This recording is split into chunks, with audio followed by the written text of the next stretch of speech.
nous allons évoquer un sujet qui fait encore polémique au milieu des accusateurs, qui est l'assertion selon laquelle Branham aurait un mantra. Tout simplement parce que Branham avait dit qu'il a 3 mots qu'il emploie, que le Seigneur lui avait donné qu'il emploie. Tout de suite, des accusateurs se sont dit que c'est forcément un mantra. Quel est ce mot-là? Quels sont ces 3 mots-là de la Bible qu'on ne peut pas dire aux gens, qui doit rester secret? Or, cette façon de faire, c'est une façon de faire des occultistes, parce que aujourd'hui, un chrétien ne peut pas entretenir un secret alors que Christ a tout révélé. Le seul nom par lequel nous pouvons chasser des démons, prier pour le malade, c'est le nom du Seigneur Jésus-Christ. Alors, pourquoi Branham doit entretenir 3 mots secrets qu'aucun mortel ne connaît? Ça doit forcément être un mantra, ça doit être forcément quelque chose de magique. Donc, c'est quelque chose de magique, et encore là, une preuve de plus que William Aaron Branham était effectivement un occultiste, un franc-maçon, un kabbaliste et tout ça. Alors, nous sommes venus ici pour répondre à cette accusation. Nous avons dit que nous allons répondre à toutes les accusations dont le prophète est victime. L'accusation dit que William Aaron Branham, en fait, comme Frère Branham a dit qu'il avait 3 mots qu'il emploie souvent, j'aimerais que nous puissions lire ces mots en question, lire Frère Branham lui-même. Frère Branham parle ici dans la prédication Expérience, 3e partie, prêchée à Phoenix, le dimanche 21 décembre 1947, paragraphe 135. Frère Branham dit ceci. Maintenant, peux-tu voir cela? En fait, il était en train de prier pour les malades. Il dit, maintenant, peux-tu voir cela? J'aimerais te dire quelque chose donc. Observe, voici ce qui se passe. Voyez-vous? J'aimerais savoir si vous tous, vous avez remarqué cela. Nous sommes sur le point de clôturer. Vous savez, sur le point d'aller aux réunions. Avez-vous remarqué que chaque fois, après que j'ai demandé ou réprimandé un esprit, je reste toujours parfaitement silencieux pendant quelques instants? Qui a remarqué cela dans des réunions? Faites voir les mains. Avez-vous remarqué cela? Maintenant, voici ce qu'il en est. Il y a 3 mots que je dois répéter en ce moment-là. Voyez? Et ce sont les 3 mots nobles de la Bible. Branham donne même l'origine de ces mots en question. Ce sont les 3 mots nobles de la Bible. Aucun mortel sur terre ne sait cela. Voyez? Et quand je demande cela, et alors cela revient avec secousse. C'est la raison pour laquelle vous m'entendez dire cela. Voyez? C'est ce qui se passe. Ah! Nous l'avons eu. Nous l'avons eu. Ces 3 mots nobles. Que sont ces 3 mots nobles de la Bible? Mais Frère Branham dit, ces mots, aucun homme sur la terre, aucun mortel sur terre ne sait cela. Ah, c'est un mantra. Et donc, c'est magique. Ce sont des mots magiques. Branham était un occultiste. Donc, il est évident que Branham était un occultiste. Comment il peut entretenir un secret 3 mots? C'est quoi ces 3 mots-là? Nous allons lire ici dans la Bible. Parce que le problème, ce ne sont pas les 3 mots. Mais c'est le secret qui suit ces 3 mots. C'est quoi ces mots-là qu'on ne peut pas dire aux gens? Donc, Frère Branham faisait des incantations.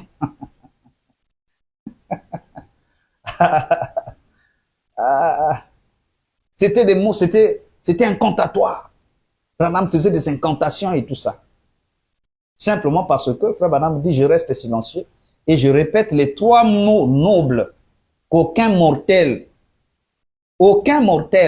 et d'autres ont dit que ces 3 mots nobles-là, ce serait Avak Agopian qui aurait donné ça à William Aaron Branham. Branham dit qu'aucun mortel, donc ni compris Avak Agopian, est censé connaître ça. À moins que vous me dites qu'Avak Agopian n'était pas un mortel. Parce que les gens disent que les 3 mots nobles là, c'est Avak Agopian qui avait donné ça à Branham. Mais Branham me dit qu'aucun mortel sur cette terre ne connaît les 3 mots nobles.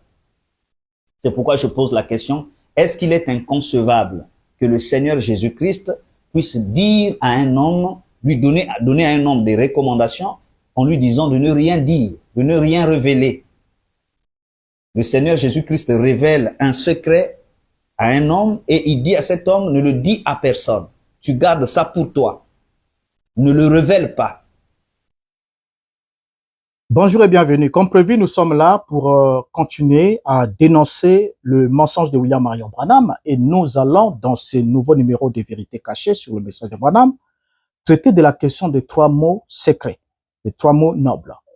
Kevin Baki a dit qu'il devait dire tout sur les 3 mots secrets, mais quand je l'ai écouté, comme vous l'avez écouté ensemble avec moi, j'avais attrapé, j'ai mis mes mains sur la tête, j'étais choqué, j'ai même arrêté la vidéo pour réfléchir, j'ai dit Seigneur, est-ce que il fait semblant? Au fait, même quand vous regardez sa mine, vous sentez que il parle pas avec beaucoup de sérieux, parce que c'est comme s'il traitait d'une question qui ne vaut pas la peine d'avoir toute sa concentration, et il était conscient il était en train de mentir, conscient qu'il était en train de mentir.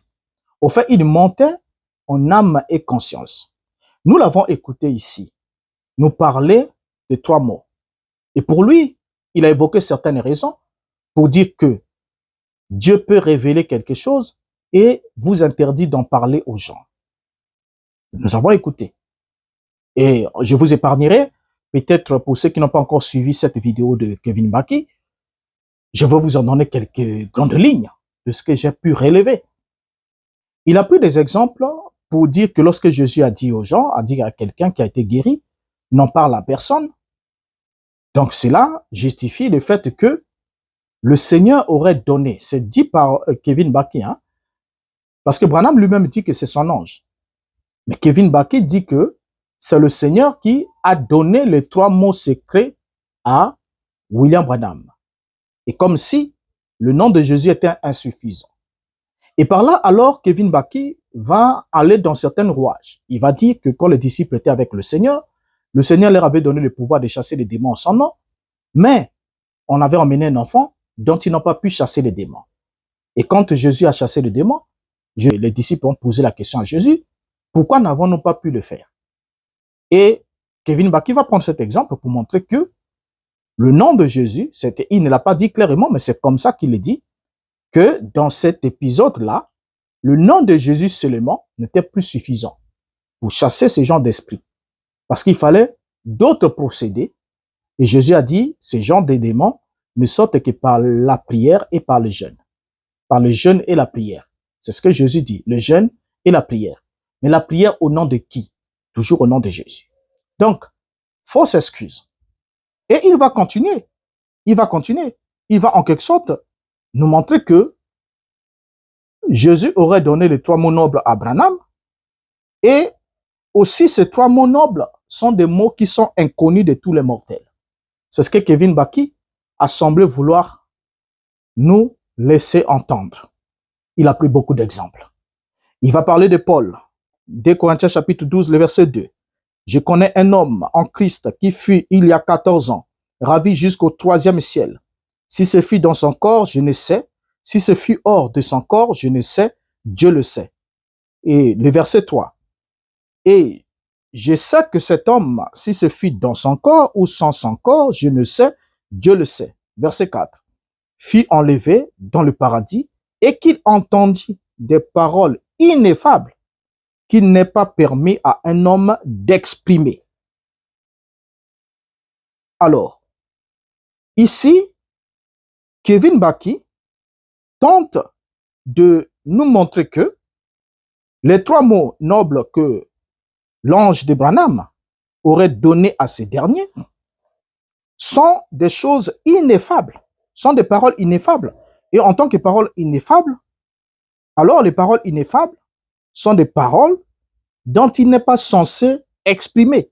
Kevin a même illustré, il dit que c'est des choses que tu peux entendre, tu entends, mais tu ne dis rien. Et qu'il entendit des paroles ineffables qu'il n'est pas permis à un homme d'exprimer. Paul aussi a vécu une expérience. L'apôtre Paul a vécu une expérience où le Seigneur l'emmène jusqu'au 3e ciel. Le Seigneur lui fait entendre des choses qu'il n'est pas permis à un mortel d'entendre.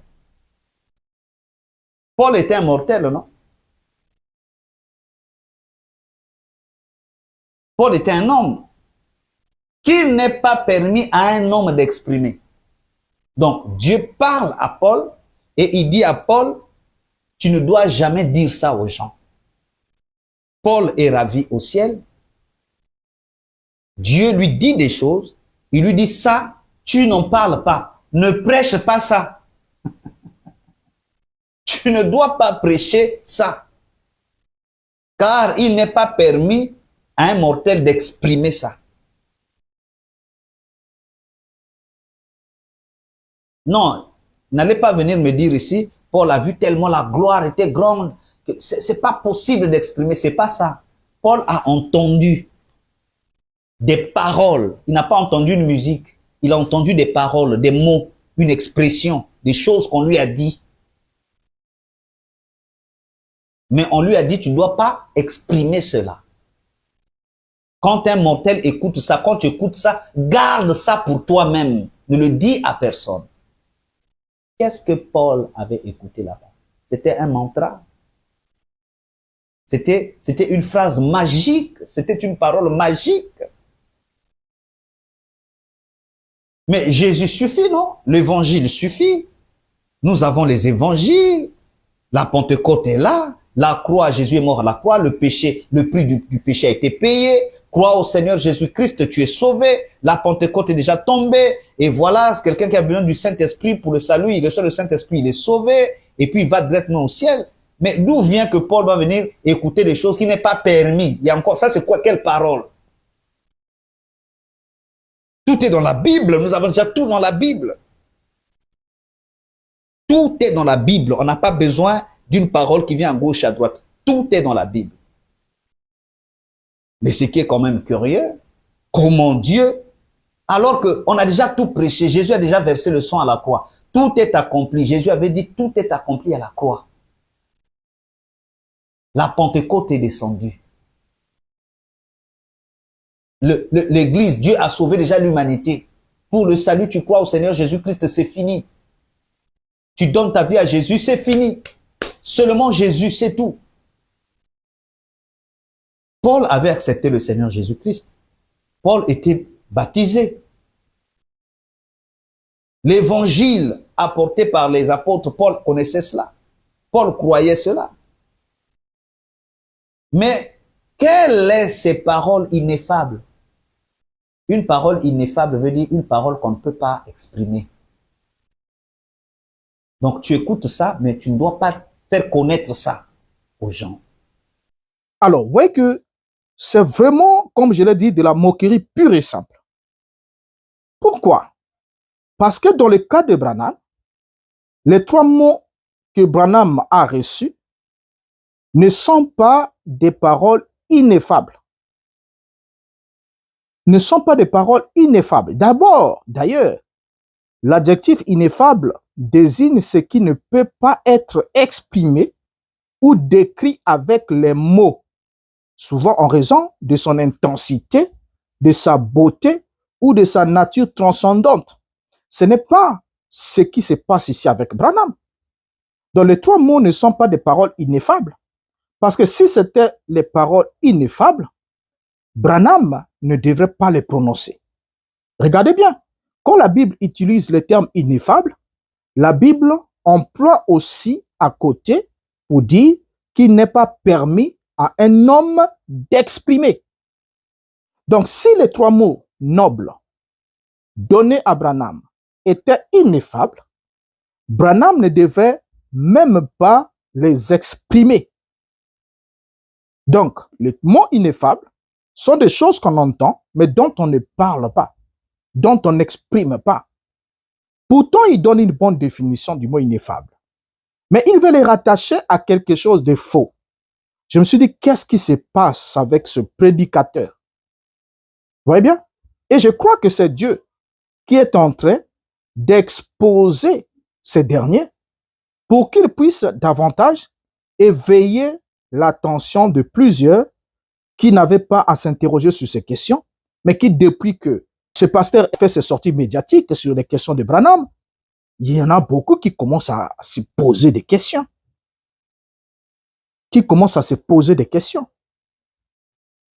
Donc, Branham ne dit pas que l'ange l'avait interdit de dire à qui que ce soit. Branham ne l'exprime pas dans cette déclaration. Il ne le dit pas. Vous voyez bien? Et en plus, Kevin va prendre le cas de Jean.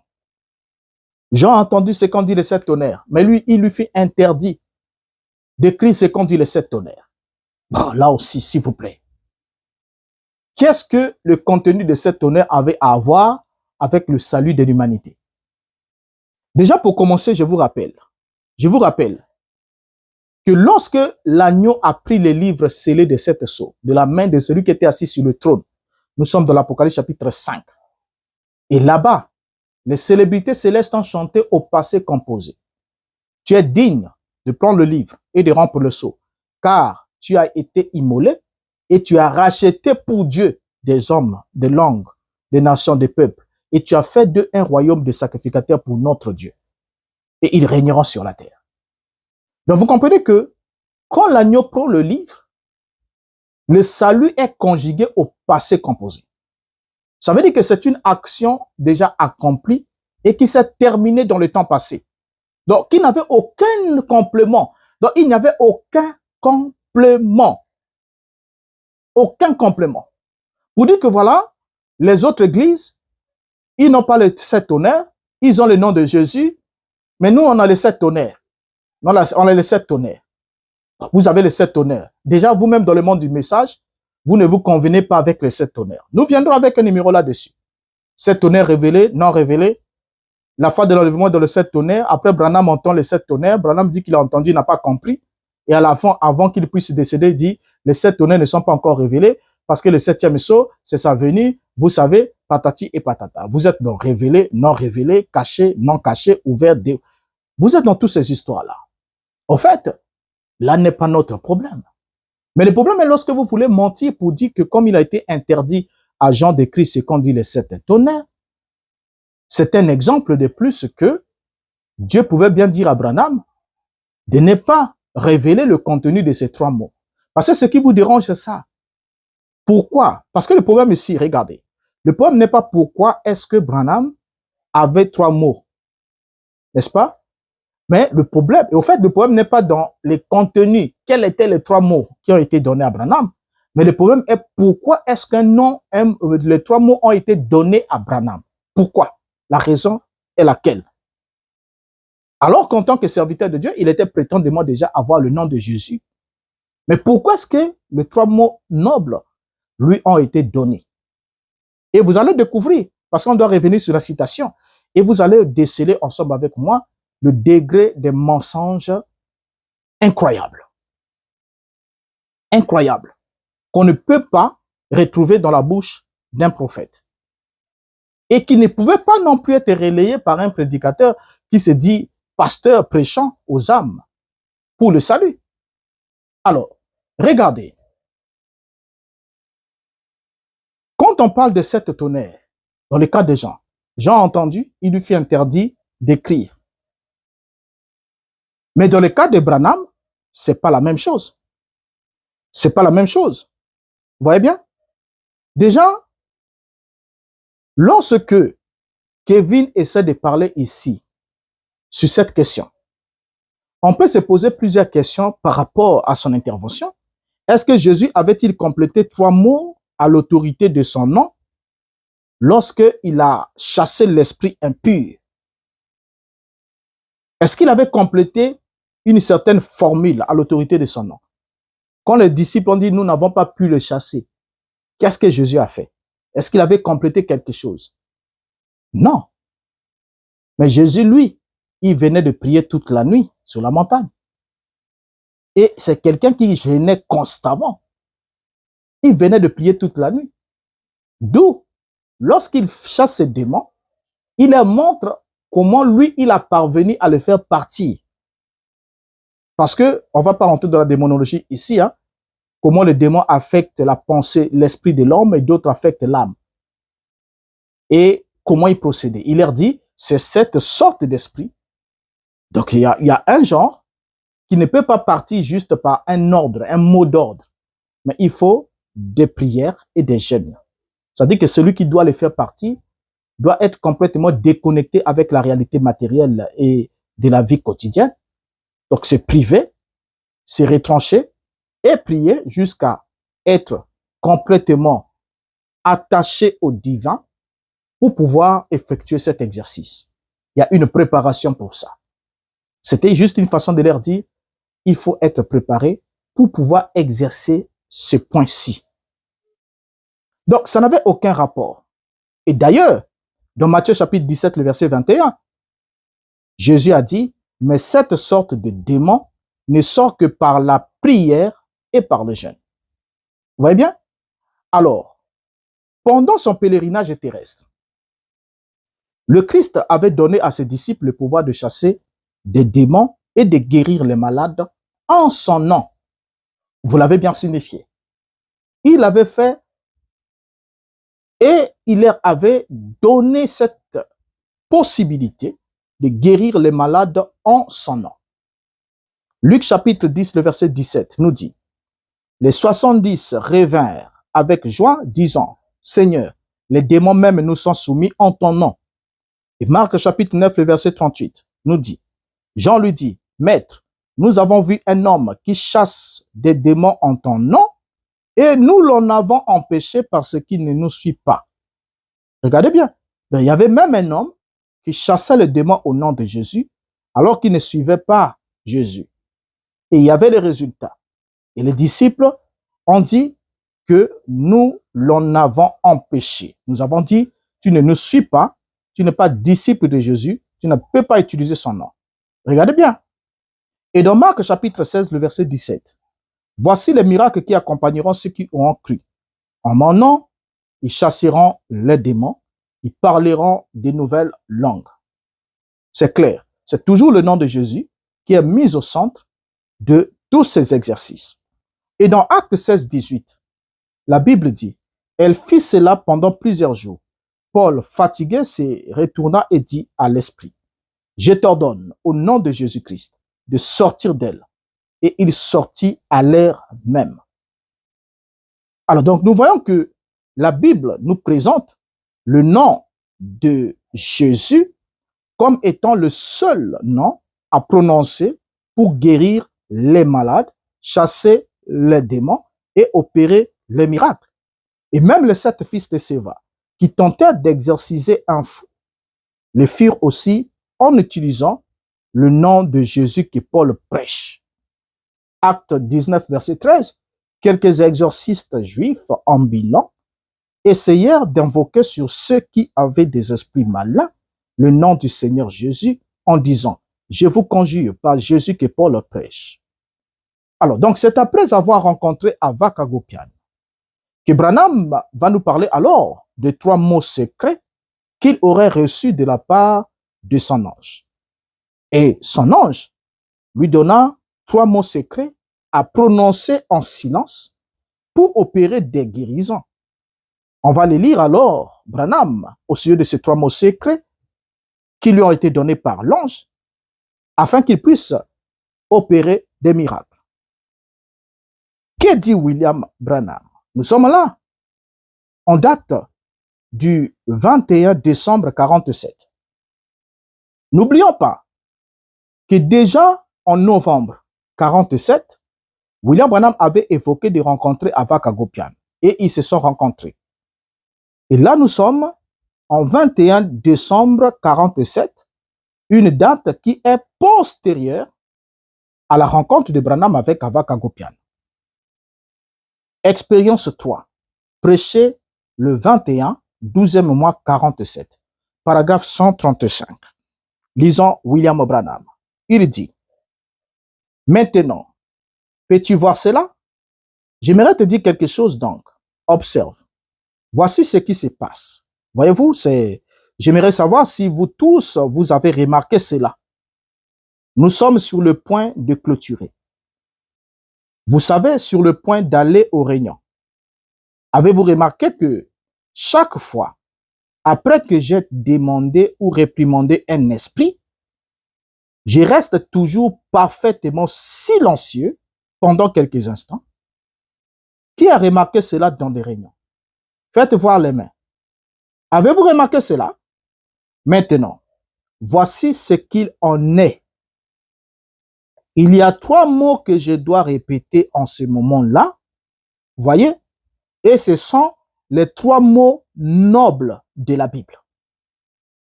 Aucun mortel sur terre ne sait cela. Voyez? Et quand je demande cela, et alors cela revient avec secousse, à un point au retour de cet esprit-là.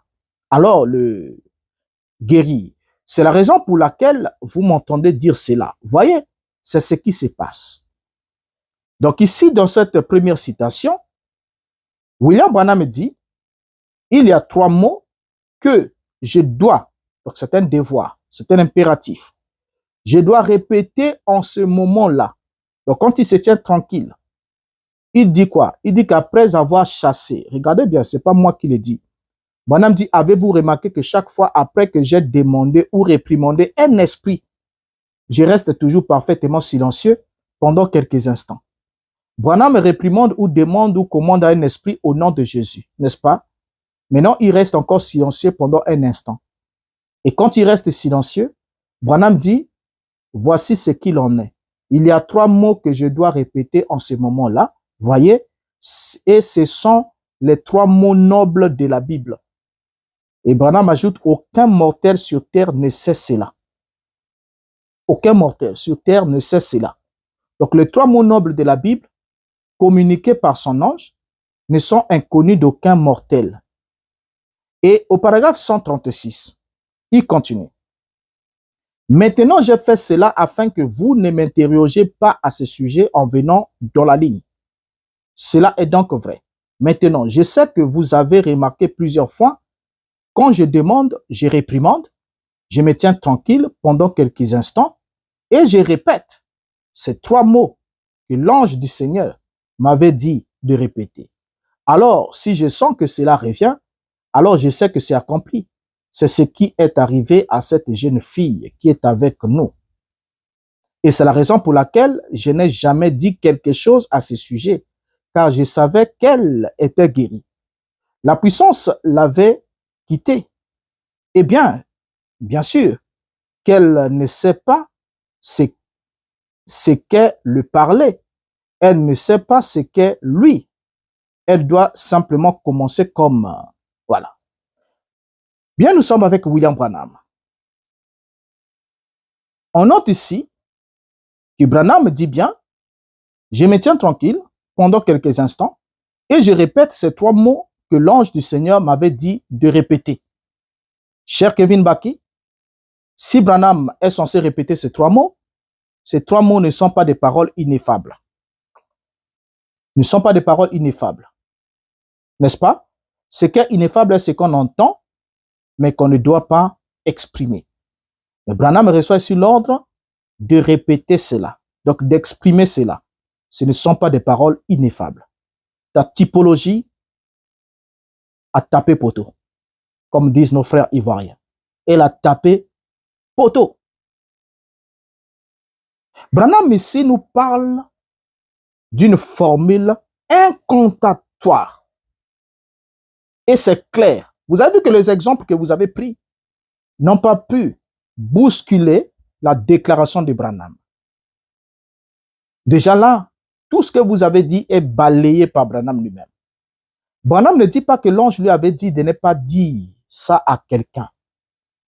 Mais Branham dit simplement que ce sont des mots nobles de la Bible et aucun mortel ne sait cela. C'est là où il y a tous les problèmes. Mais Branham aussi n'a pas dit que c'était des paroles ineffables. Parce que Branham répétait cela. Ce qui est ineffable est ce qui est privé de toute expression des lèvres humaines. Donc, ce qui se passe avec Branham, ce sont des formules incantatoires et les incantations sont dans le mysticisme. définies comme étant des formules récitées ou chantées et qui, lorsqu'elles étaient exprimées en toute exactitude rituelle, avaient le pouvoir de rendre les dieux propices et de chasser les mauvais esprits. Et par là, le malheur et les maladies. Donc, c'est un mantra. C'est un mantra. Quand tu as essayé de dire que voilà, on a dit que les 3 mots nobles de Branham sont un mantra que Branham utilisait, et vous avez dit que c'est faux. Mais, enfin, c'est une façon de vous moquer de ceux qui vous suivent. Ou des gens qui ne savent pas ce que c'est un mantra, par définition. Entre nous que cela soit dit, chers frères, chères sœurs, ouvrez même votre dictionnaire et voyez la définition de ce que c'est un mantra. Un mantra est une formule sacrée. C'est un mot ou une syllabe que l'on répète régulièrement pour focaliser l'esprit ou atteindre un état de méditation. C'est un mantra. Donc, les 3 mots nobles qui ont été donnés à William Branham sont un mantra. Un mantra, pourquoi? Parce que c'est une formule sacrée donnée à William Branham pour pouvoir entrer en contact avec une dimension donnée qui lui permettra d'ordonner à un esprit qui n'a pas pu chasser au nom de Jésus. Regardez bien, il réprimande et il se tient tranquille. Ensuite, il répète les 3 mots. C'est alors lorsque l'esprit écoute les 3 mots, l'esprit s'en va. Donc cet esprit n'a pas obéi au nom de Jésus prononcé par William Branham. Le nom de Jésus de la bouche de William Branham n'a pas pu faire partie de cet esprit. Nous sommes là après la rédemption. Un homme qui a le Saint-Esprit et qui prononce le nom de Jésus est incapable de faire partir un démon. Et il faut utiliser 3 mots, 3 autres mots, donnés par qui? Par l'ange. Par l'ange, pour pouvoir exorciser. Et lorsqu'on regarde Galates, le verset 8, que dit l'apôtre Paul? Est-ce que cette pratique de William Branham pouvait-elle être associée à la pratique apostolique? Est-ce qu'à l'époque des apôtres, les apôtres ont-ils utilisé une pratique quelconque pour dire, pour les autres cas, on peut utiliser le nom de Jésus, mais lorsqu'on est en face d'un esprit impur, le nom de Jésus est insuffisant, il faut 3 mots nobles donnés par un ange pour pouvoir chasser les démons. Et regardez, le fait que Branham fasse usage des mots dits secrets ou nobles, c'est juste une façon pour lui d'exprimer ou de faire usage d'une formule magique. Et le fait d'utiliser des formules magiques dans une prière relève généralement de l'ésotérisme et du mysticisme. Donc, dans le cadre de la foi chrétienne, il n'y a pas de pratique de ce genre. Un chrétien authentique qui croit à la parole prêchée par les apôtres et qui est un disciple de Christ ne peut jamais recourir à un moyen non scripturaire pour pouvoir exercer le ministère de guérison. Jamais. Vous voyez bien? Alors, dans certaines pratiques ésotériques, l'occultisme ou le syncrétisme, c'est-à-dire l'utilisation des mots dits secrets ou nobles selon Branham, parce qu'il n'utilise pas le terme secret. Secret, c'est vous qui l'avez mis. Voilà. Secret, c'est vous qui l'avez mis parce que Branham dit que c'est connu, aucun mortel ne sait cela. D'où on a parlé du secret. Donc, c'est connu de Branham seul. Donc, de l'ange et Branham seul. Mais ces 3 mots nobles sont dans la Bible. Branham doit juste le prononcer en silence. De sorte que personne d'autre ne l'entende, mais c'est lui seul qui doit l'entendre. Il ne doit pas le murmurer dans son cœur, mais il doit l'exprimer. Ce qui brise la qualité des paroles ineffables. Et il n'y a aucun mot, aucun nom qui puisse être ajouté à la grandeur, l'autorité, la puissance du nom de Jésus? Aucun. Vous voyez bien? Si on est en face d'un serviteur de Dieu, bien sûr. Parce que le nom de Jésus est efficace pour le serviteur de Dieu. Mais le nom de Jésus est inefficace pour ceux qui ne servent pas Dieu. Voilà pourquoi les 7 fils de Séva ont voulu chasser un démon. Ils ont dit au nom de Jésus que Paul prêche. Mais qu'est-ce que le démon avait dit dans le fou? Il leur a dit, je connais qui est Paul. Je sais qui est Jésus. Mais vous, qui êtes-vous? Vous voyez bien, vous, qui êtes-vous? Donc, ça veut dire qu'ils n'avaient pas un droit, une autorité de pouvoir exercer le pouvoir de ce nom sur le fou. Nous connaissons la suite de l'histoire. Le fou s'est rendu maître d'eux. Ainsi, les faux prophètes, lorsqu'ils sont butés à la possibilité d'opérer des guérisons, des miracles, parce que le plus grand, le meilleur appât qui bouge, qui attire, qui utilise les faux prophètes, ce sont des miracles et les prodiges. Un faux prophète sans miracle et prodige ne pourra jamais communiquer n'importe quoi. Il doit à tout prix avoir ça. Lorsqu'il a ça, ça donne une garantie. C'est comme quelqu'un qui pêche à la ligne, qui jette la maison sans appât. Il risquera de dormir affamé. Mais lorsqu'il met un appât vivant, et l'appât dans ce temps-ci, c'est la guérison. Les gens ont tellement de problèmes, des maladies incurables, des situations. Et quand vous avez un semblant pouvoir de guérison, non, les gens accourent. Les gens accourent. Ils ont un témoignage ou des témoignages, ça suffit. Ils accourent. Même si aujourd'hui ils n'ont pas ça, ils attendront comme autour de la piscine de Bethesda. Tous ceux qui venaient là n'étaient pas guéris. Mais ils venaient attendre, espérant que la prochaine descente, ce sera peut-être mon tour. Et c'est comme ça que, avec un témoignage ou des témoignages de guérison dans un tabernacle, le tabernacle peut être rempli par des gens qui viennent attendre aussi leur tour.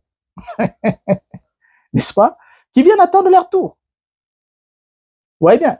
Alors, donc déjà ici, on va se rendre compte que les mots secrets qui sont utilisés dans l'occultisme comme dans le syncrétisme sont souvent des anagrammes. Ça peut aussi être des noms d'anges oubliés ou des termes qui sont utilisés dans les langues anciennes. Ça peut être l'hébreu ou le latin et dans lesquels repose une certaine croyance en la puissance vibratoire intrinsèque de ces mots. Ça veut dire que c'est des mots qui sont chargés d'une certaine puissance vibratoire. De sorte que lorsque vous utilisez ces mots, cela produit une certaine vibration énergétique qui va changer la fréquence des énergies. Et l'être ou le démon vivant dans une personne ou occupant une personne étant un esprit de basse fréquence, et lorsque vous émettez un mot qui ouvre un champ magnétique d'une vaste énergie vibratoire, alors du coup, cela déconnecte cet esprit-là de sa position d'occupation et cet esprit est chassé. Et ce sont des pratiques qui font partie de l'ésotérisme, qui n'ont rien à voir avec le christianisme. Vous voyez bien, rien à voir. Donc, prononcer le mot exact avec une prononciation précise permet ainsi pour les exerçants de ce genre de pratiques de forcer la volonté dite divine ou de la nature ou encore d'activer les entités spirituelles. Donc, ils peuvent activer les entités spirituelles qu'ils appellent les anges, qui en réalité sont des démons. Ils peuvent les activer, tout comme ils peuvent désactiver un esprit qui est dans une personne. Ils peuvent aussi, par cette même manie, faire le transfert, effectuer le transfert d'esprit. Et ça, je crois qu'on ne pourra peut-être pas lire ça dans ce numéro, on en parlera dans un autre encore. Nous en avons déjà parlé une fois, où Branham explique que, étant dans une réunion, quand il a commencé avec ce même ministère-là, Branham avait la capacité d'effectuer le transfert d'esprit. Il y avait quelqu'un qui était venu avec un esprit de folie, et Branham l'a enlevé de cette personne et l'a mis sur une autre personne. Vous voyez, en ce moment-là, il n'y a pas de guérison. Ça veut dire qu'il y a eu juste un transfert. Et ce sont juste des pratiques ésotériques où quelqu'un était venu. Parce que quand on vient dans cet environnement-là du message de Branham, on peut venir, on n'a pas un certain esprit, un certain comportement, mais on se rend compte que depuis qu'on fréquente le tabernacle, après un certain culte comme ça, on commence à adopter certains comportements, certaines attitudes qu'il ne fallait pas. Ça veut dire qu'on a été affecté par une influence mystique. Et Branham va donner des raisons pour dire que voilà, lorsqu'on prie pour les malades, vous devez être révérencié parce que si vous n'êtes pas révérencié, un esprit peut sortir de quelqu'un.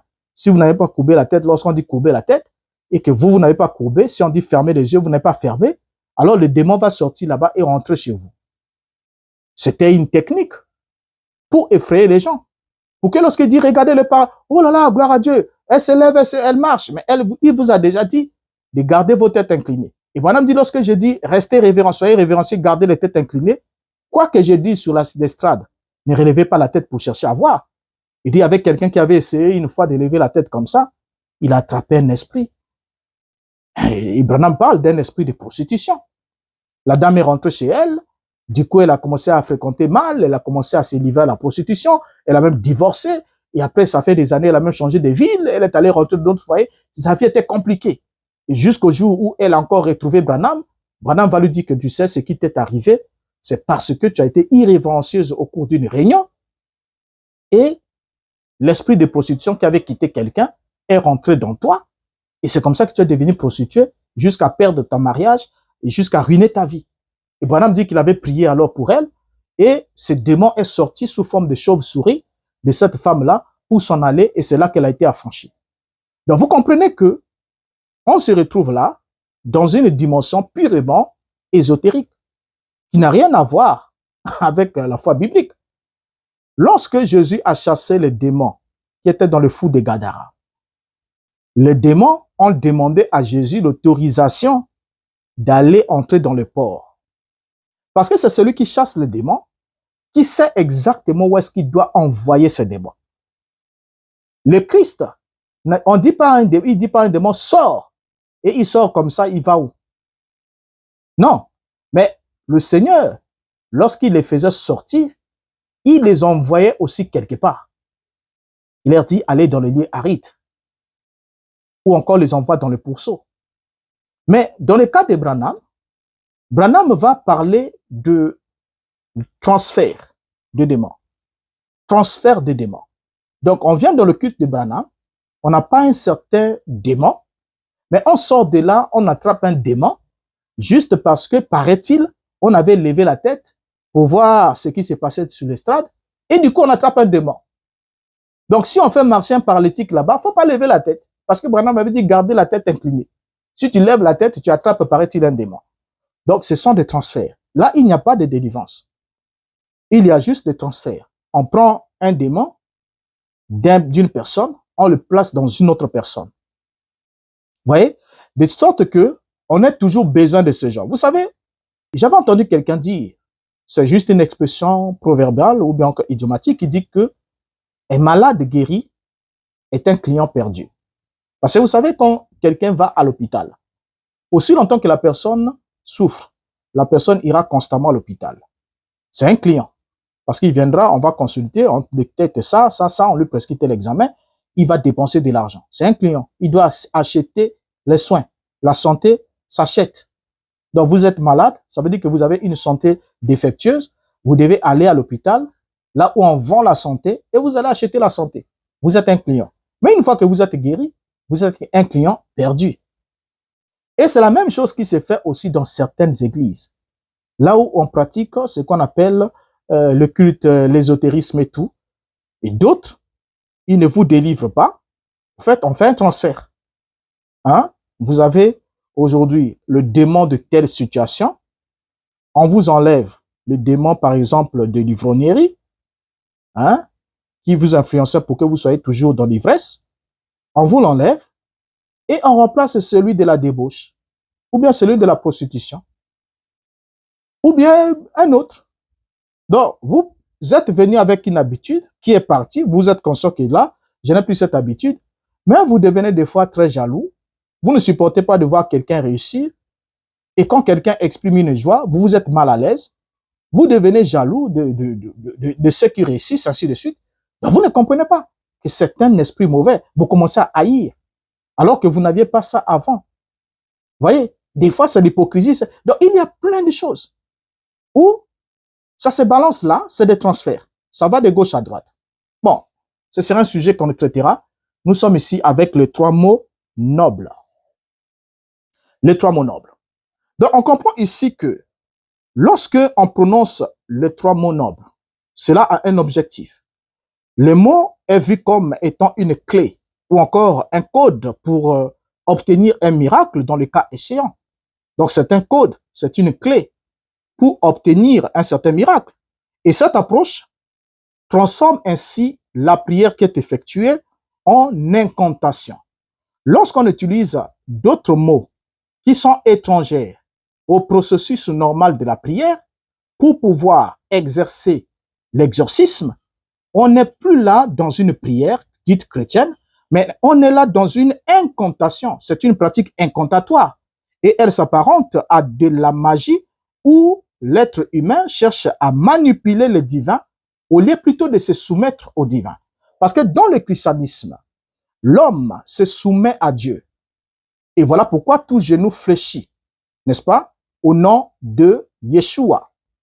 Mais dans la magie, l'homme ne se soumet pas à Dieu, mais l'homme s'élève et soumet les esprits à sa volonté. Et voilà pourquoi vous pouvez entendre William Branham dire, je prends ici tous les esprits sous mon contrôle. Il soumet les esprits à sa volonté. Donc, il peut appeler son ange. Il peut prier son ange. Il peut invoquer son ange.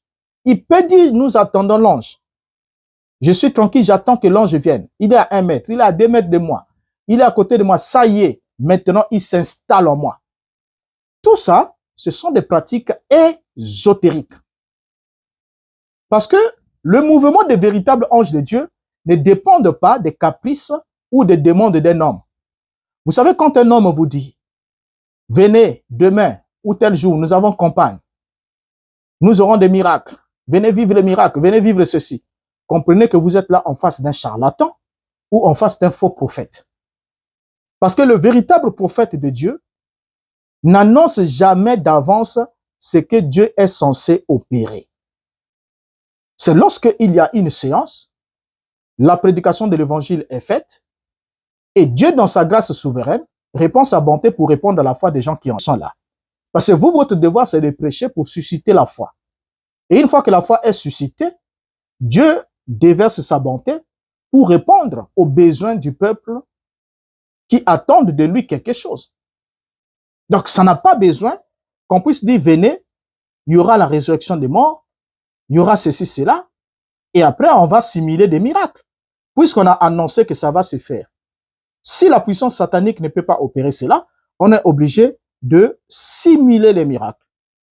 D'où aussi, dans les réunions de William Branham, pour ceux qui ne le savent pas, on avait bien découvert avec des preuves, qu'on vous apportera d'autres réunions, où il y avait même une fille ou des gens qu'on découvrait qu'ils étaient guéris à chaque réunion de William Branham, des mêmes pathologies, qui faisaient semblant d'être paralytiques, extropiés, ou encore d'avoir souffert de la polio, quelque chose comme ça.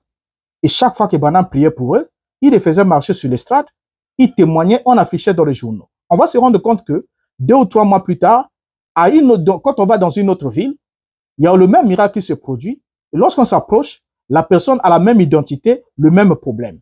Et au moins à 3 reprises, on va voir Branham. On dit, mais dites-nous, qu'est-ce qui ne va pas? Qu'est-ce qui n'avait pas marché? Pourquoi c'est la même fille? Et chaque ville, vous y allez. Et c'est là qu'on avait compris que il y avait le Makiona dans le ministère de Branham. Donc, il y avait des simulations de miracles. Je ne dis pas que Dieu répond à la foi. Parce que Dieu répond aux besoins de la foi. Même quand Moïse a frappé le rocher au lieu de parler au rocher, Dieu a donné de l'eau. L'acte de Moïse n'était pas l'obéissance parfaite à la parole de Dieu, mais le besoin du peuple était que le peuple boive. Dieu a répondu aux besoins du peuple, mais il a dit à Moïse, comme tu ne m'as pas glorifié, tu t'es glorifié, tu n'entreras pas.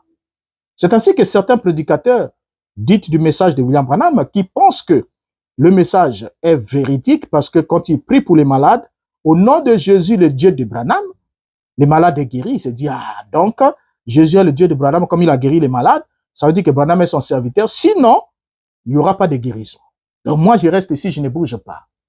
Mais n'oubliez pas, Moïse avait frappé le rocher sous la pression du besoin du peuple, alors que les Écritures, la parole disait, parle au rocher. Et vous savez ce que dit la parole. Dieu ne vous jugera pas en fonction de vos émotions. en fonction de la pression du peuple, en fonction de la culture de ce temps. Mais il vous jugera en fonction de sa parole écrite. Ce qu'il a dit, soit vous le faites, soit vous désobéissez et vous subirez les conséquences. Moïse n'a pas eu accès à la terre promise, mais vous n'aurez pas accès au royaume. Et vous direz ce jour-là, Seigneur, Seigneur, n'avons-nous pas guéri les malades en ton nom, n'avons-nous pas prophétisé en ton nom, n'avons-nous pas fait beaucoup de miracles en ton nom? Le Seigneur dira, je vous dirai ouvertement, je ne vous ai jamais connu, éloignez-vous de moi, ouvriers de l'iniquité. Alors donc ici, on va se rendre compte que pour le véritable croyant, par rapport à l'attitude de Branham, les véritables croyants, il n'existe aucun mot magique, secret, qui puisse forcer la main de Dieu pour qu'il puisse agir. Aucun mot. Pour commencer, la prière est une relation intime entre l'homme et Dieu, et la prière n'est pas une formule mathématique qu'on est censé répéter dans chaque cas. Vous allez voir que même quand Jésus chasse les démons, quand vous lisez dans la Bible, vous allez voir que Jésus n'avait pas une formule particulière pour chasser tous les démons. À d'autres, il disait, ta foi t'a guéri. À d'autres, il disait, lève-toi et marche. Et chacun avait une parole spécifique qui était prononcée uniquement pour elle. Donc, il n'y avait pas de formule mathématique spéciale. Il n'y avait pas 3 mots secrets qu'il faut répéter. Il faut répéter. Répéter signifie quoi? Signifie qu'il ne doit pas le dire une seule fois. Signifie qu'il dit les 3 mots une fois, il dit les 3 mots une deuxième fois, il dit les 3 mots une troisième fois, jusqu'à ce qu'il voit le résultat. C'est comme ça que Branham opérait ça.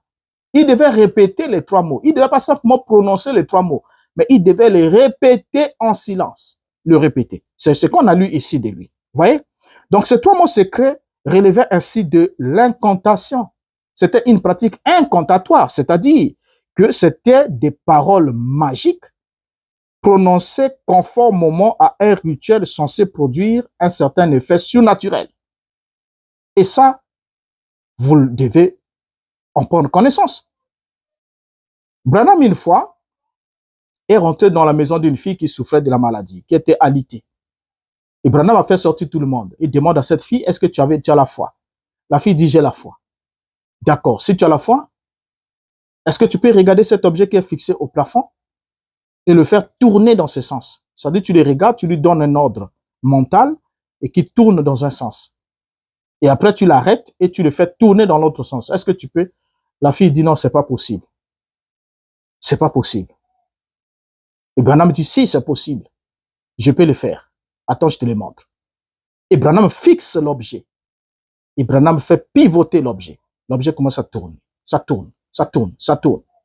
Et il arrête. Il le fait tourner dans l'autre sens. La fille dit, ça c'est du spiritisme, frère Branham. Et c'était la vérité. C'est Branham le mec qui l'explique. Hein? La fille dit, mais ça c'est du spiritisme. Branham dit, oui, je savais que tu dirais cela.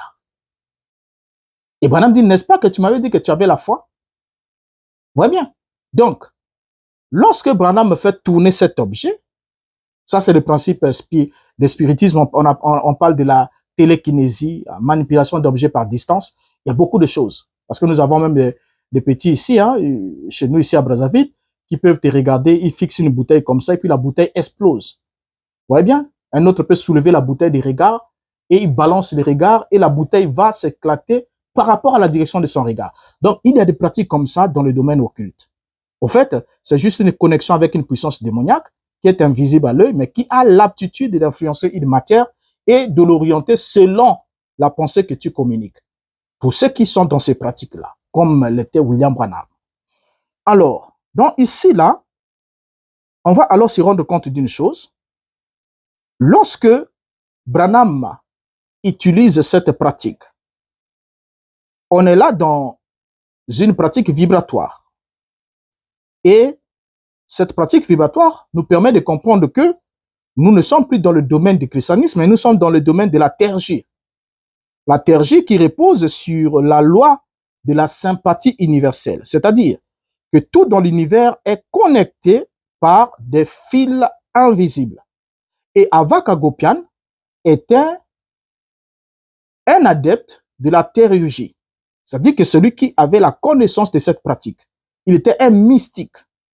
Donc, prononcer le mot secret avec une bonne intonation et selon les instructions reçues par son prétendu ange, émettait en quelque sorte une vibration précise qui occasionnait ou suscitait un certain résultat. Et cette vibration résonne alors directement avec l'entité spirituelle correspondante et lui communique le message que ce dernier veut le communiquer et s'attend ainsi à un résultat. Ainsi, dans ces cas, le mot prononcé agit comme une véritable clé vibratoire ou encore comme un numéro de téléphone spirituel pour appeler une puissance supérieure ou soumettre un esprit. Vous voyez bien? Alors, comment est-ce que Branham peut-il invoquer d'autres mots en plus du nom de Jésus s'il était prophète et serviteur de Jésus? Comment est-ce qu'il pouvait le faire? Déjà, l'apôtre Pierre, s'adressant au Sanhédrin, le tribunal juif, lorsqu'ils ont guéri l'impotent devant la porte de la Belle, quelle était la parole de l'apôtre? Lorsque lui et Jean ont opéré la guérison, ils ont opéré les miracles et ils ont été même mis aux arrêts. Qu'est-ce qui s'est réellement passé? Nous lisons dans la Bible, Actes chapitre 3, le verset 16. C'est par la foi en son nom que son nom a affermi celui que vous voyez et connaissez. C'est la foi en lui qui a donné à cet homme cette entière guérison en présence de vous tous.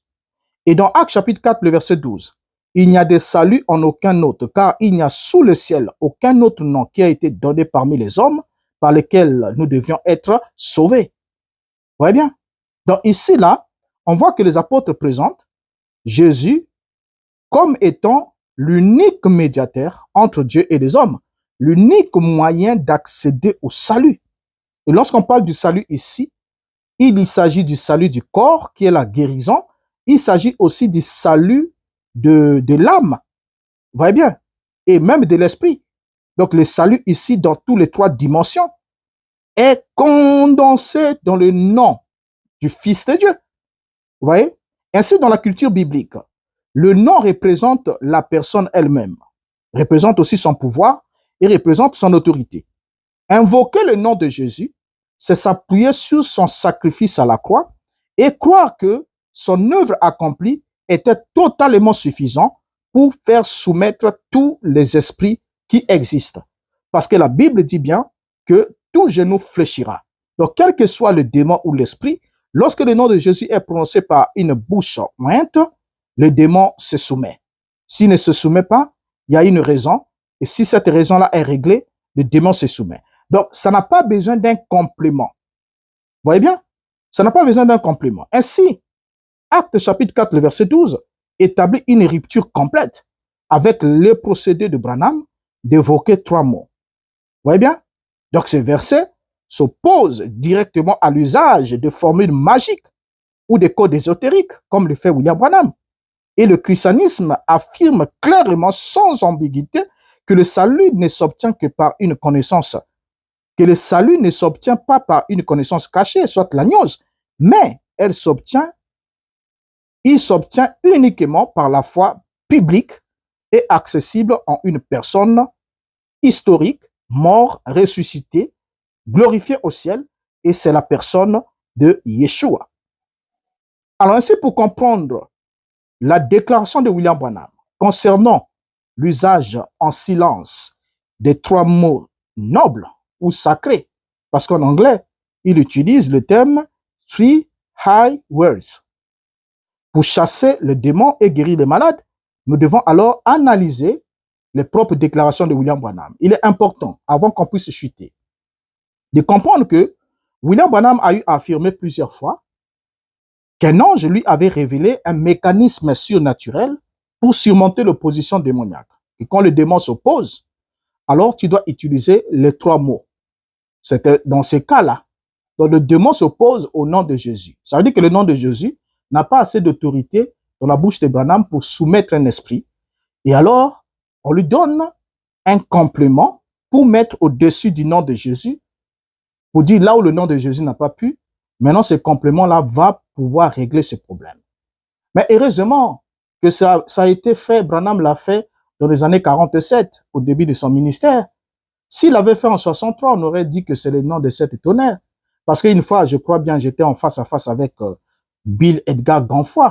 voilà, l'adorateur de Branham, il avait souligné que les 3 mots nobles cachés dans la Bible, les 3 mots nobles inconnus de tous les mortels qui étaient dans la Bible, que Branham utilisait pour chasser les démons, c'était William Marion Branham. Voilà, lui, il avait trouvé. Vous voyez bien, il avait trouvé. Donc, ça veut dire que selon Bill Edgar, Branham prononçait juste ces 3 noms en silence, hein, donnés par l'ange dans la Bible, connus d'aucun mortel. Il dit que c'était ces 3 noms. Parce que selon d'autres théories, le nom nouveau de Jésus sera révélé par les tonnerres. Les tonnerres épelés ont tonné cette fois comme s'ils épelaient quelque chose. Et comme s'ils épelaient quelque chose, ça veut dire décomposer un mot en fragments de lettres. On a 7 coups pour 7 lettres. Et les 7 lettres, c'est Branham avec H-A-M, le Père des Nations. Donc, le H-A-M donné à Abraham. Donc, Branham est Dieu le Père. Et parti, c'est parti. L'adoration clairement assurée de William Branham. Qu'on déplaise les hypocrites. Mais l'objectif du message de Branham, c'était emmener ceux qui croient en lui à son adoration. Voilà. Alors, pour ceux qui disent que Branham est simplement un prophète, c'est ceux qui n'ont pas compris le message de Branham. En fait, votre place n'est pas là-bas. Votre place n'est pas là-bas. Alors, c'était quoi réellement ces 3 mots? Nous allons essayer d'interroger William Branham plus tard. Est-ce qu'il va nous dire quelque chose à ce sujet? Soulignons ensemble avec vous que, au début du ministère de William Branham, ce dernier était trinitaire. Parce que d'autres ne le savent pas. On aura un numéro où on va exposer cela ici. Parce que tous les numéros sur Branham sont désormais exposés ici. Branham était trinitaire. Il croyait qu'il y avait 3 personnes en Dieu. Et Branham baptisait au nom du Père, du Fils et du Saint-Esprit. Et même la théorie qui dit que Branham avait demandé à Roy Davis que non, même si tu baptises au nom du Père, Fils et Saint-Esprit, mais moi, baptise-moi au nom de Jésus, c'est une fausse théorie. Je ne sais même pas où est-ce qu'on avait ramassé ça. Parce que nous avons inventé ça. Je ne sais pas où est-ce qu'on avait ramassé ça. Parce que Branham ne pouvait pas être baptisé au nom de Jésus et continuer, lui, à baptiser au nom du Père, Fils et Saint-Esprit jusque dans les années 50. C'est vers la fin des années 50, voilà, donc vers mi-50, que Branham va alors changer d'attitude. Mais sinon, il était trinitaire et Branham a pratiqué le baptême au nom du Père, Fils et Saint-Esprit. Et Branham a enseigné cela, que le Père, le Fils et le Saint-Esprit m'ont envoyé.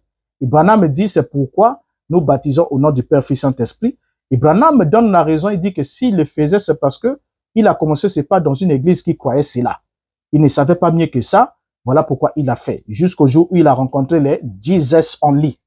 Quand il a vu ce programme de Jésus seul, c'est là que, en s'étant approché, il a compris, selon lui, voilà, que le baptême ne doit pas se faire au nom du Père, Fils et Saint-Esprit, mais il doit se faire au nom de Jésus.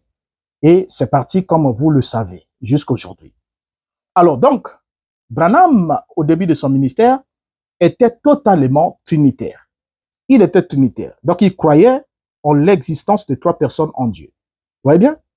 Et selon les récits de Branham, et aussi le fait qu'on a vérifié dans les archives, on va alors pouvoir détecter que ces 3 mots dits sacrés par William Branham et ces 3 mots qui étaient en quelque sorte puissants pour lui n'étaient pas une formule magique ésotérique. Autrement, parce que Branham dit, ce sont 3 mots nobles de la Bible. Vous voyez bien? Alors, étant donné que ce sont 3 mots nobles de la Bible, donc c'est des mots qui sont nobles, qui ont une place de noblesse dans la Bible, et ces mots, le problème, c'est quand Branham dit que ces mots sont connus d'aucun mortel. C'est là que se trouve déjà le problème. Or, lorsque Branham se limite aux 3 mots nobles de la Bible, il n'y a pas dans la Bible des mots qui sont plus nobles que le Père, le Fils et le Saint-Esprit. Et ne l'oublions pas qu'en 1947, Branham était entièrement trinitaire. Et aussi, le terme Père, Fils, Saint-Esprit est un code ésotérique dans le monde de la théurgie. Donc, ceux qui font des pratiques occultes utilisent aussi cette expression-là pour pouvoir effectuer certaines opérations en effectuant des incantations avec les 3 mots, le Père, le Fils et le Saint-Esprit. Maintenant, ici, le problème avec Branham, c'est lequel? C'est que Branham nous dit qu'il devait prononcer ces 3 mots en silence, après avoir réprimandé un esprit, pour montrer que ces 3 mots devaient servir d'ancrage spirituel ultime, activant ainsi la présence de l'ange à ses côtés. Alors, que cela soit dit, si les 3 mots, c'était le Père, le Fils, le Saint-Esprit, alors comment se fait-il que le nom de Jésus, qui est déclaré être le Père, le Fils, le Saint-Esprit dans sa manifestation physique, soit incapable de chasser un démon de la bouche de Branham, mais c'est maintenant le titre Père, Fils, Saint-Esprit qui soit capable de venir à bout. Et lorsque Branham invoque ces 3 mots secrets, cela permet de faire entrer son ange en action pour que son ange donne la foi aux gens et que son ange guérisse les malades. Parce que Branham nous a dit que ce n'est pas le Saint-Esprit qui guérit les malades dans ses réunions, mais c'est son ange qui opère les guérisons. Et pour que son ange opère les guérisons, Branham doit inviter son ange. Il doit l'appeler. Il doit même l'attendre s'il n'est pas encore là. Il peut rester 1 heure du temps ou 30 minutes debout sur le strade en train de raconter des histoires. Il dit, si vous voyez, je prends le temps, c'est parce que je l'attends, parce que c'est lui qui est le don c'est pas moi, je ne suis qu'un canal par lequel il s'exprime. Il faut que l'ange soit ici. Donc nous l'attendons.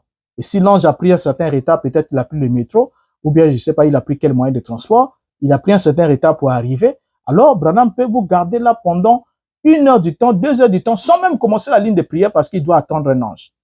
Vous voyez bien? Il doit attendre que l'ange vienne. Alors donc du coup, ce mot servait à activer la présence de son ange, ce qui n'est pas une pratique dite chrétienne. Vous voyez bien?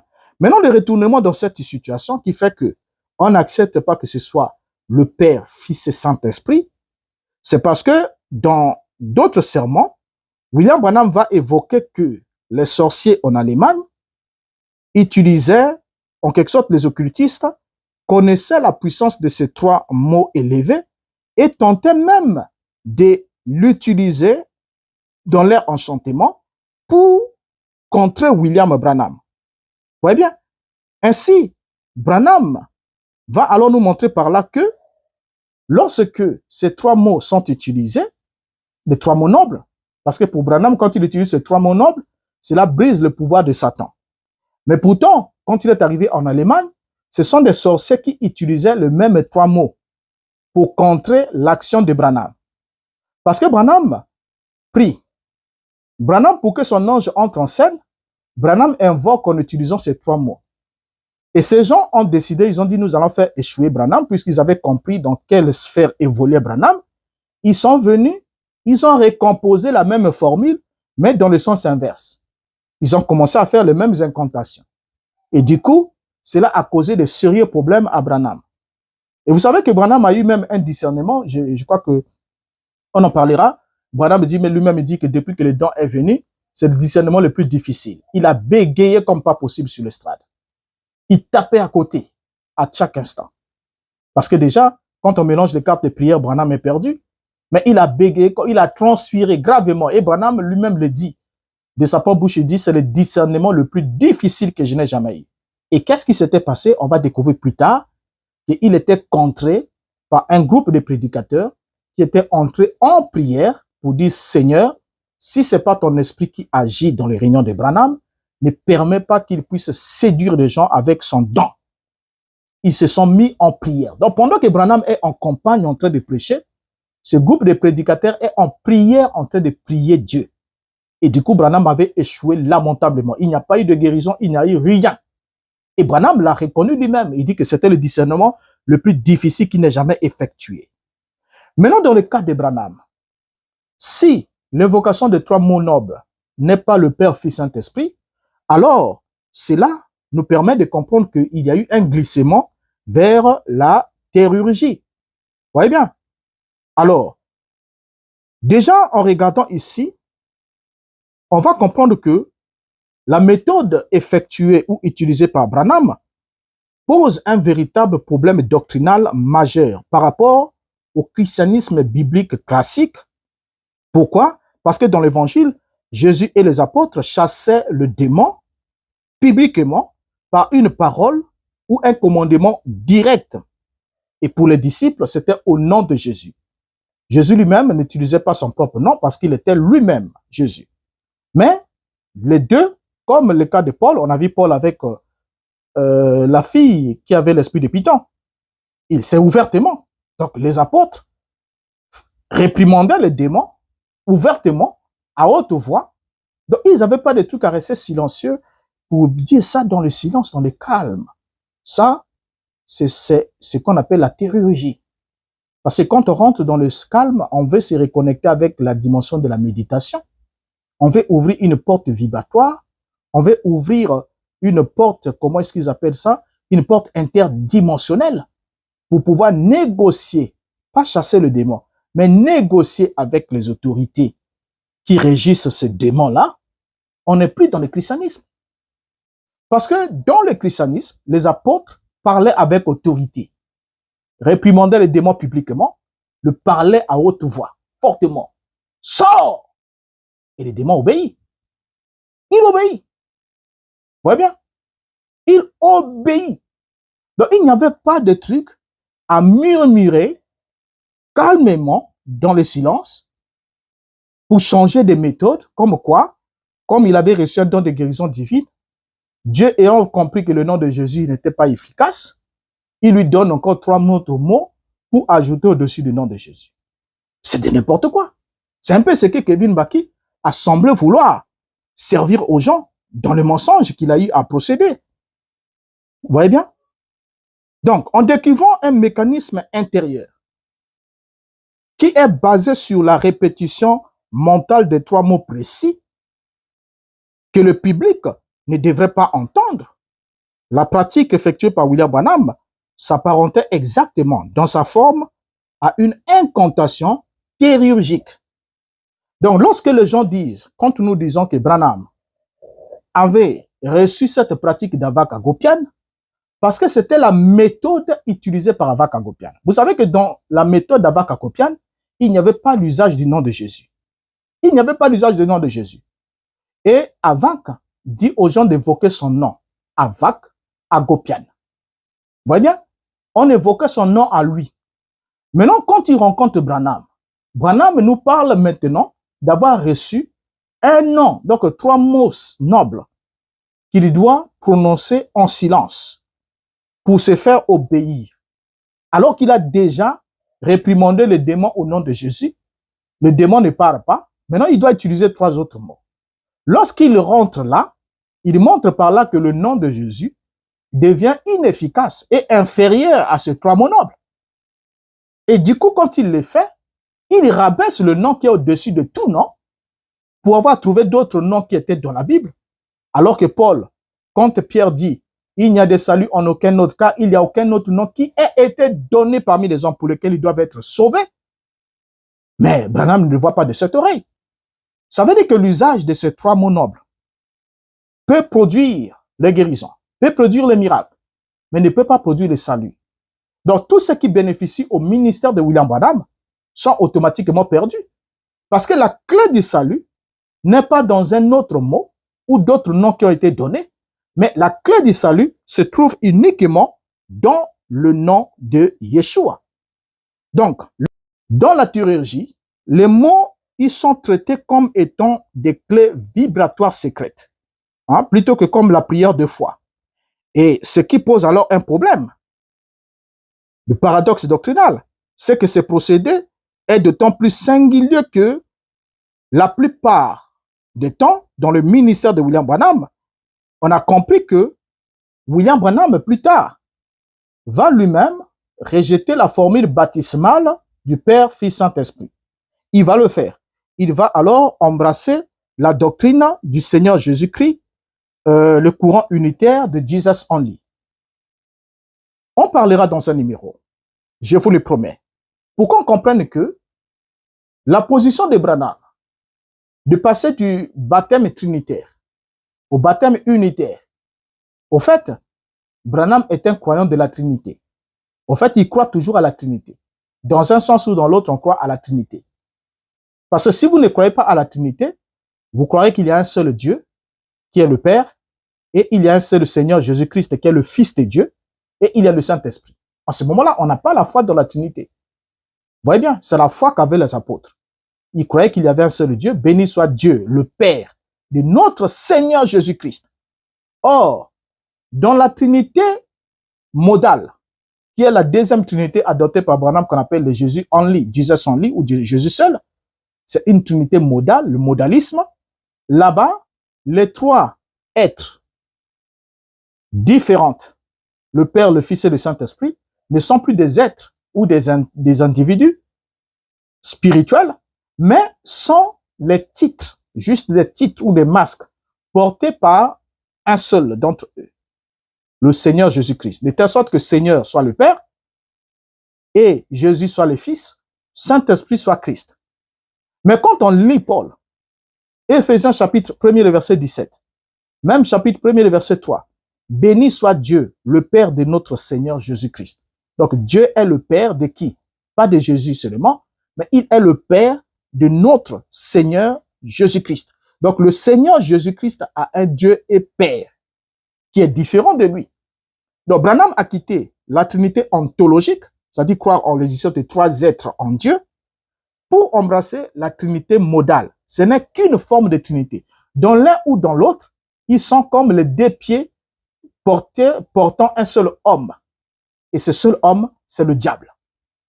C'est-à-dire, je répète, la Trinité ontologique croit qu'il y a trois êtres en Dieu. Et la Trinité modale croit qu'il y a un seul qui porte trois titres. Ce sont les deux pieds portant un seul corps qui est le diable.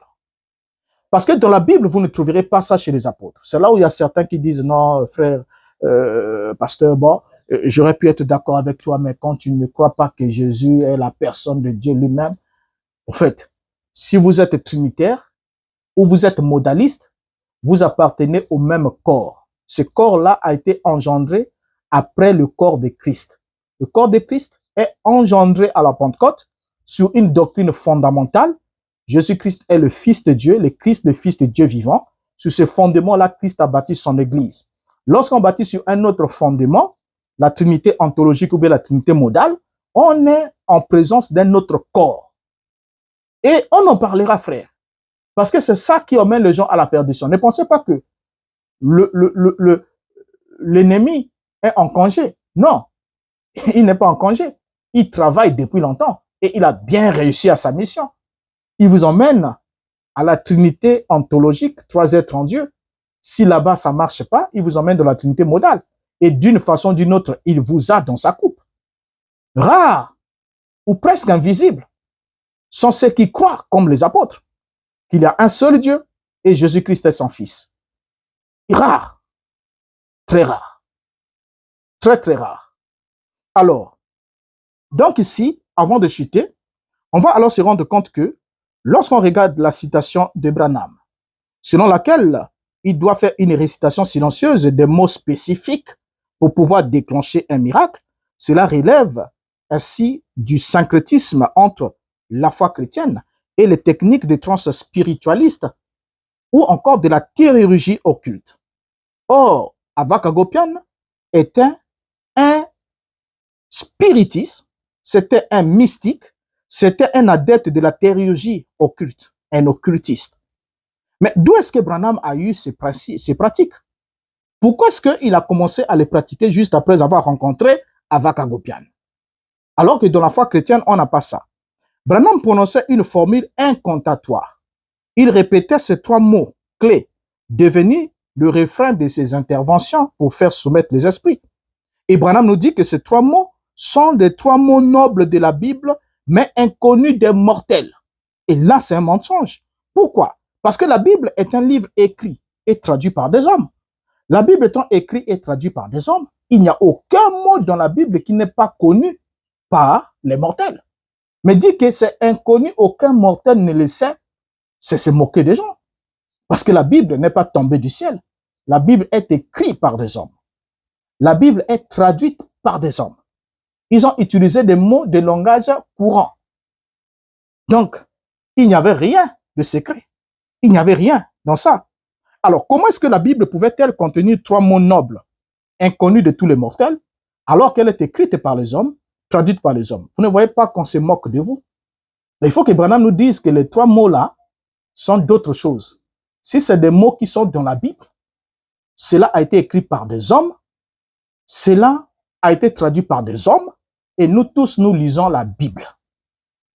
Vous voyez bien? Donc c'est clair. Nous lisons la Bible. Alors, voilà ce qui est très étrange alors. Vous voyez bien? L'ange de Branham lui donne 3 mots à prononcer pour exorciser, opérer des guérisons, et cette formule n'est pas apostolique. Parce que Yeshua, lui, n'a pas donné autre chose que son nom à ses disciples pour qu'ils puissent chasser les mauvais esprits et opérer des miracles. Mais l'ange vient, au lieu du nom, il va donner autre chose. Vous voyez? Maintenant, pour chuter, quels sont ces 3 mots nobles de la Bible? Nous nous sommes posé cette question. On se pose quand même cette question pour régler au moins ces problèmes.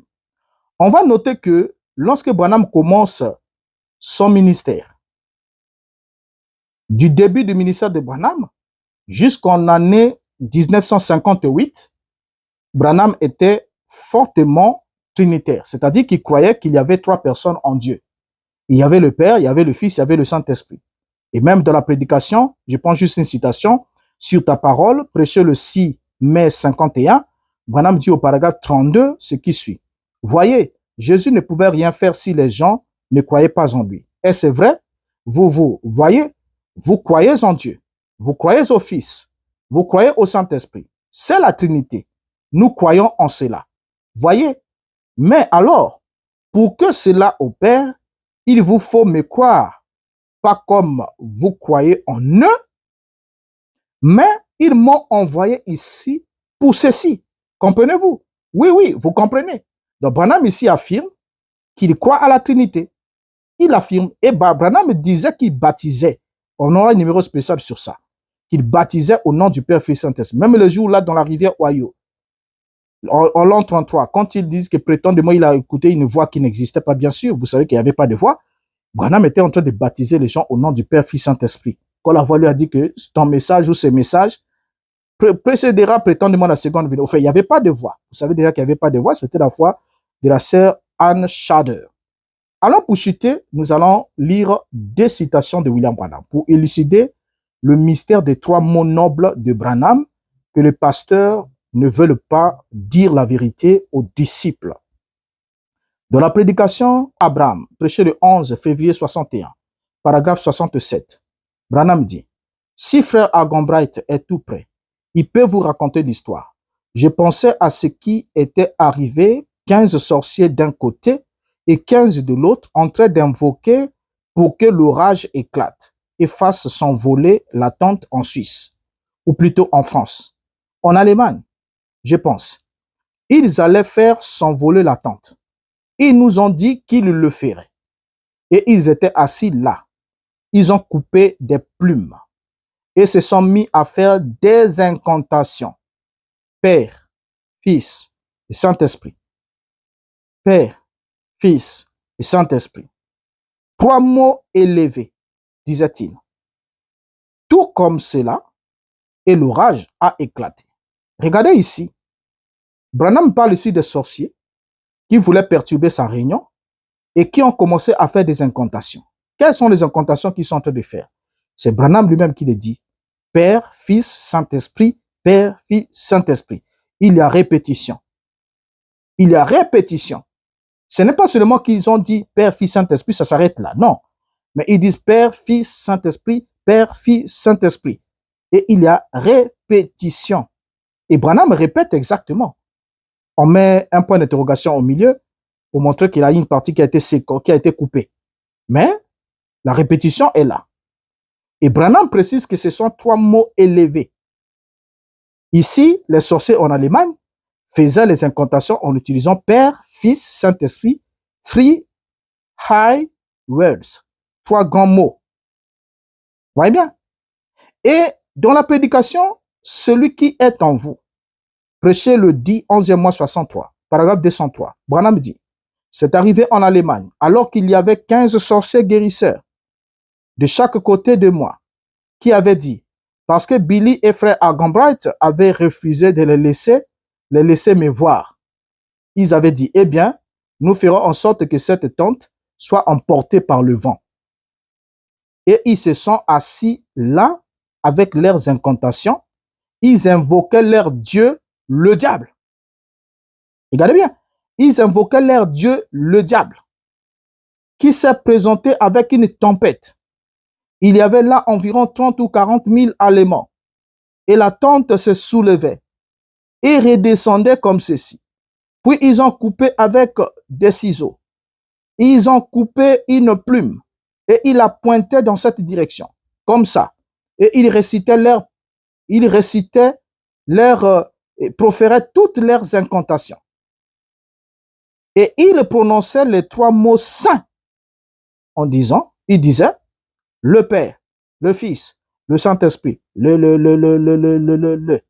Père, le Fils, le Saint-Esprit, C'est Branham. Je suis en train de lire Branham. Regardez comment Branham dit. Il dit que ils se sont mis à faire leurs incantations. Ils invoquaient leur Dieu, le diable. Donc, leur Dieu, le diable. Vous voyez bien? Donc, en utilisant les 3 mots, que Branham dit les 3 mots saints, ces gens-là invoquaient leur Dieu, le diable, pour qu'il emmène la tempête, pour perturber la réunion de Branham. Au paragraphe 205, Branham ajoute, et oh, ils se sont lancés dans une grande incantation, sans arrêt, comme ça. Ils prononçaient ces petits mots saints qu'ils répétaient, les 3 mots saints, Père, Fils, Saint-Esprit, des 2 côtés, comme ça. Puis, j'en ai vu s'incliner, entourés de démons, mais pas liés par eux. Vous voyez bien? Donc ici, là, Branham reconnaît bien que ces gens étaient en train d'invoquer leur Dieu, le diable, en utilisant ce que lui, il appelait les 3 mots saints ou les 3 mots nobles de la Bible. Mais le problème, c'est quand Branham dit que c'était connu, aucun mortel ne savait ces noms. Or, avant 1958, donc avant l'année 1050, au début, William Branham était fortement trinitaire, jusqu'à ce qu'il puisse rejeter la Trinité et déclarer que la doctrine de la Trinité vient de l'enfer. Ce qui sous-entend que, il y a eu un certain moment où Branham, au commencement de son ministère, a prêché la doctrine venant de l'enfer. Et si Branham a prêché la Trinité, qui était la doctrine venant de l'enfer, c'était une preuve évidente que ce dernier n'était pas connecté au Dieu du ciel. Parce qu'il ne peut pas à un certain moment prêcher la doctrine venant de l'enfer et du coup changer et commencer à prêcher la doctrine venant du ciel. Alors que la Trinité, qu'elle soit modaliste ou ontologique, elle est du diable parce qu'elle est anathème, elle est maudite par la Bible.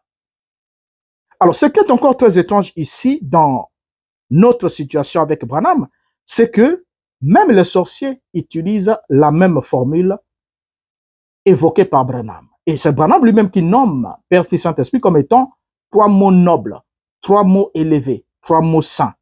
Mais seulement, ces sorciers invoquaient leur Dieu, le diable, en employant ces 3 mots et qui a mis en mouvement le démon en vue de soulever la tente. Mais là où je ne suis pas au moins d'accord avec Branham, c'est quand il dit qu'il y avait une tente, hein, regardez, il dit que la tente contenait combien d'Allemands? Il dit qu'il y avait 40 000 Allemands et la tente se voulait se soulever. Il y avait environ 30 à 40 000 Allemands.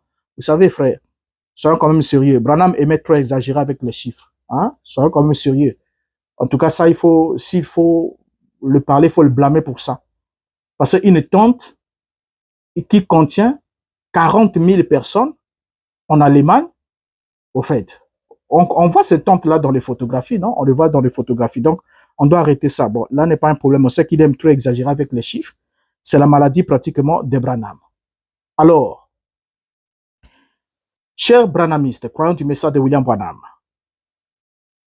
au lieu de perdre votre temps à proférer des malédictions contre Renaud Boris Mota, votre frère, qui ne fait que sonner la sonnette d'alarme pour attirer votre attention en vue du salut de votre âme, et d'ailleurs, les malédictions que vous proférez qui sont sans aucune efficacité de nuisance, je vous conseille plutôt d'examiner les faits à la lucidité de la parole, de lire la Bible, de prier, afin que Dieu, par sa grâce, vous parle directement et véritablement à votre cœur. Je crois que Dieu sauve encore aujourd'hui. Il sauve encore aujourd'hui ceux qui invoquent le nom du Seigneur. Et ne vous laissez pas conduire sous un ministère qui avait autre nom à invoquer que le nom du Seigneur. Ça veut dire que chaque fois qu'on vous lit une brochure, on vous lit un miracle de Branham, on vous parle d'une expérience de Branham, on est en train de vous parler de l'expérience d'un homme qui n'a pas été conduit par le Saint-Esprit, mais qui a été conduit par son ange, et son ange qui répondait aux invocations des 3 mots nobles que Branham était censé prononcer au-dessus du nom de Jésus. Donc vous comprenez que le produit est pourri depuis l'usine. Le produit étant pourri depuis l'usine, ceux qui se disent prédicateurs dans ces messages, qui disent « je dois continuer parce que Dieu m'a appelé à prêcher dans ces messages, si je quitte là, je vais perdre l'œuvre, je vais perdre ceci, je vais perdre ceci, cela ». Mais vous devez comprendre aussi, frère, que vous avez la responsabilité non seulement de votre âme, mais aussi des âmes, des gens qui ont fait confiance à vous. Des gens qui sont prêts à vous suivre, quand vous leur direz la vérité sur le message de Branham. Parce que vous êtes conscient que vous, pour ceux qui sont honnêtes, qui sont sérieux, qui n'ont pas tripoté, vous êtes conscient que Dieu répond à la bonté, répond à vos prières pour exercer sa bonté envers les gens qui vous entourent, qui bénéficient de l'appel qu'il vous a adressé. Parce que l'appel, c'est comme un instrument, c'est un vase dans lequel Dieu place une certaine capacité pour pouvoir l'exercer. Mais seulement avec cet appel, vous pouvez peupler le royaume des cieux si vous êtes soumis à Dieu et à sa parole, tout comme vous pouvez, avec ce même appel, peupler le royaume des ténèbres. Donc, au lieu de sortir les gens du royaume de Satan, qui est celui des ténèbres, de l'obscurité, pour les emmener dans le royaume de la lumière, qui est celui de Dieu, vous êtes au contraire en train d'envoyer les gens dans les ténèbres. C'est mieux de laisser même quelqu'un rester païen, parce qu'il aura au moins l'aptitude à rechercher la voie du salut. Mais quand vous emmenez les gens dans le message de Branham, vous leur donnez une fausse espérance comme quoi ils sont sauvés, alors qu'en réalité, ils n'ont que l'apparence, mais ils n'ont pas de salut. Et que le système branhamique, le message qui a été prêché là, n'a rien à voir avec la foi chrétienne. Rempli d'orgueil, rempli de « on sait tout », mais en fait, aucun rapport, aucune relation avec la Bible. C'était votre frère Renaud Boris Mbota. Nous en avons fini avec la question des 3 mots nobles. Et nous reviendrons, s'il plaise à Dieu, sur le pourquoi William Branham et Avak Hagopian étaient tous habillés en blanc. Et c'est important. Parce qu'un mensonge a été dit. Comme quoi c'était la coutume de cet endroit, c'était la période, c'était ceci, c'était cela. Et on nous a montré certaines images, comment les gens s'habillaient en blanc, tout et tout. Donc, c'était une coïncidence comme ça. Comme ils étaient dans un milieu comme ça, il fallait qu'eux tous s'habillent comme ça. C'est totalement faux. Et puis, sur cette photographie, il n'y a pas Billy Paul, le fils de Branham. C'est plutôt Raymond Orchestra qui était là avec William Branham. Et du coup, lorsqu'on ne sait même pas identifier Billy Paul sur une photographie, je me pose la question de savoir, est-ce qu'on connaît vraiment le message de Branham? Merci d'avoir suivi jusqu'ici. Je vous dis au revoir et vous donne rendez-vous au prochain numéro. Aimez, likez, abonnez-vous sur la chaîne et partagez. Laissez votre avis en commentaire. Même les contre-avis, nous serons ravis de vous lire afin d'en prendre connaissance, puisque notre devoir est de vous servir en vous disant l'exacte vérité sur les choses cachées par les prédicateurs du message de William Marion Branham. Merci.